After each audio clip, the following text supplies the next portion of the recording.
日本一の美女といえば誰ですか？日本一橋本環奈。標識のレイちゃん。浜辺美波ちゃんです。TWICE のさなちゃんです。TWICE のみなちゃんです。広瀬すずです。斉藤飛鳥です。橋本環奈。石原さとみ。橋本環奈。長野芽郁だと思います。今田美桜だと思います。長野めいちゃんです。石原さとみちゃん。TWICE のみなさんが一番可愛いと思います。やっぱり女優の荒木優子さんです。佐々木希。今田美桜ちゃん。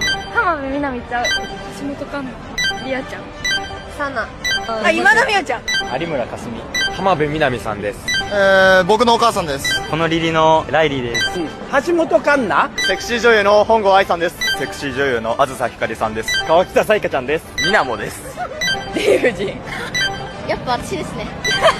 自分の彼女です。森七菜さんです。中条あやみさんです。うちの学校にいる水木って人が一番可愛いです。水木さんに一言ありますか？あんま喋ったことないけど一番可愛いと思ってます。